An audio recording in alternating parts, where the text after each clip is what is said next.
So this video is just a quick tutorial on the Receptive one-word picture vocabulary test. Just as a quick side note, what's really awesome about this test is that it's also available in Spanish. So not just English, but Spanish as well.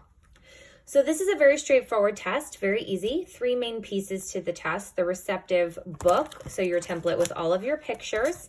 Then you have your very important protocol. What's great about this is that the protocol is not different based on the age. You have all of the ages in this one protocol. And then of course your manual, so that you have all your directions. Make sure you read all the directions ahead of time. Even if you have watched this tutorial, there might be some things that you still have questions on, and you want to make sure that you know the test well before administering it. To get started on this particular test, there are some important things that you need to take note of. The basal for this test is 8, and the ceiling for this test is 6.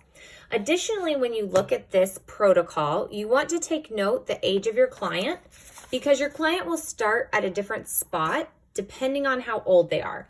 So make sure that you start at the right spot for your client, and you want to make sure that you do these examples first. Let's look at those examples. When you open your book, what's great about this book is that it does stand up like many other ones that we have. This side will face the client. You will sit on this side. There are no directions on this side, so you'll need to make sure that you're looking at your protocol so that you know what the client is supposed to be looking at. A quick trick, in case you haven't been taught this before, you never want the client to be able to see what you're writing on the protocol. You don't want them to be able to see if they're getting things right or wrong. And also while administering, you never want to tell the client that they are getting things right or they are getting things wrong. You can give them just generic feedback, such as, I like how hard you're working, you're staying very focused, you're doing a great job sitting in your seat, things like that, but never telling them that they've gotten things right or wrong. So take note right here at the bottom. A is your very first example. So the first one you're going to say is, I'm going to show you some pictures. I want you to point to the picture that I say and tell me the number that goes with it. Sometimes the little ones won't be able to tell you the numbers, but they can point to it for you. So you'll say man, and obviously we expect them to point to this picture. You then switch to the next one. And again, you would have it up as an easel like this. For the purposes of this video, I'm just gonna leave it laying down. You'll do the next couple of examples. This one, example C, and example D. And you want to make sure that you do all 4 of those before you start at the appropriate age. Once you finish the examples and you go through and you find the age that correlates with the age of your client, you will then go into the book and find that page. So let's say, for example, we have a 3-year-old that we're testing. We would start at item 15. So look in your book, you will find page 15, and this is where you will start with your client. Again, keeping in mind that they have to get 8 consecutive to reach their basal. If a client does not reach their basal, what you do is you start working backwards until they do. And the testing manual has this really great example in it to show you if a client does not get something correct. So this will be really important when you're converting the raw score as well. So this particular client was 9, so they started on item 65. But 66 and 67, the client got incorrect. So the clinician works backwards to make sure you get that basal, and then you go and continue to administer the test until they reach the ceiling. Take note here that there's another basal that's reached. So the client here gets those 8 consecutive, and that's going to be really important for when you're doing your raw score. As you're scoring, one of the suggestions that the manual makes is that you put a slash through any item that the client gets incorrect. This will help for quick counting, and also you want to take note of the item that they said. So for this particular item, they should have said slumber or number 3, and instead they said number 2. So you want to make sure that you take note of that. So keeping your eyes on the easel and the pictures while the client is making their decisions. So let's talk about scoring. You'll note on the protocol, obtaining a raw score. So this is the part where I talked about a client who has 2 different basals. So for a client that has 2 different basals, you'll write the item number where they ceilinged out. So in the example, The client ceilings out at item number 127, meaning that they got 6 consecutive incorrect. So their ceiling is 127.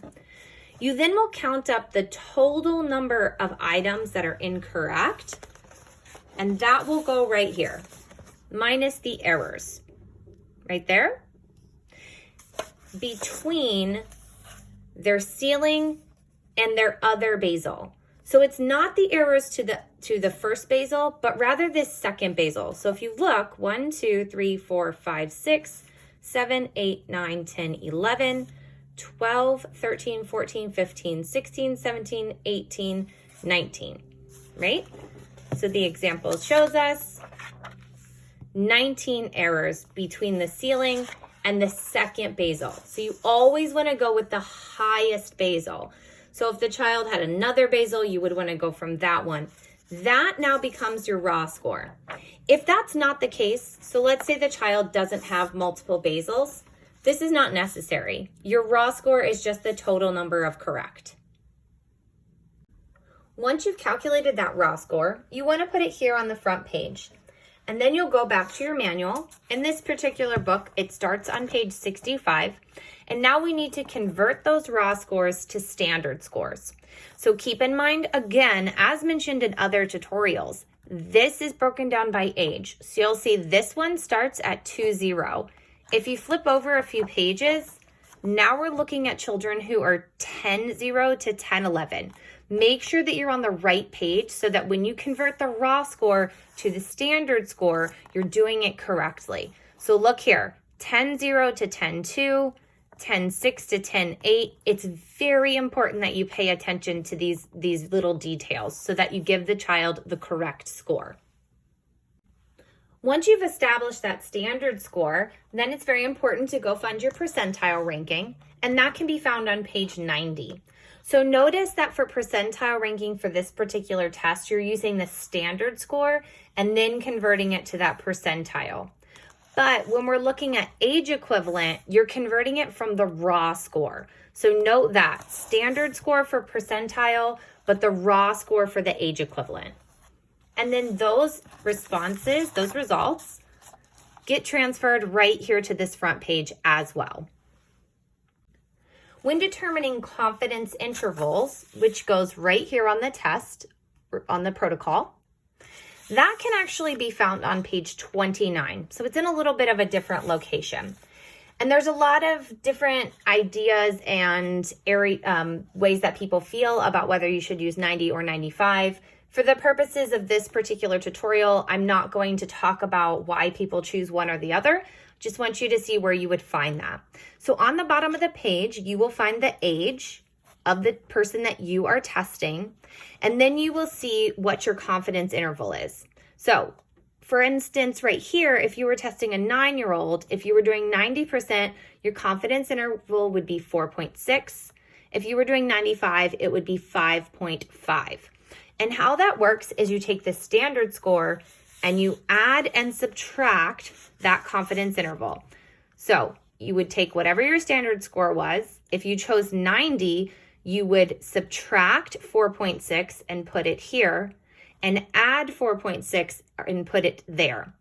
If you chose 95, you would take your standard score, subtract 5.5, put it here, add 5.5, put it there.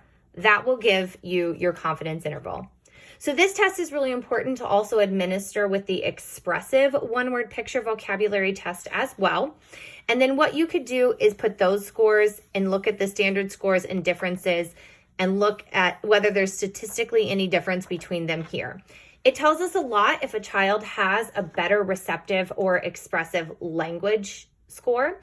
So kids who have a higher receptive and lower expressive oftentimes have word finding issues.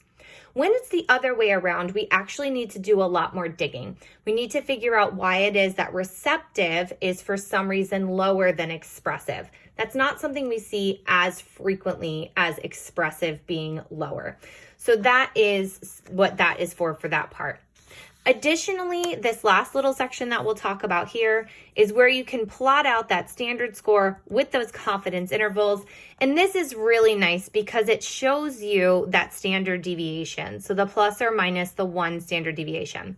The blue square gives us that kind of range that we're looking for. And a child that falls higher or lower, or an adult that falls higher or lower, that tells us something about that particular client. I hope that was helpful. If you have any additional questions or comments, please feel free to put them below.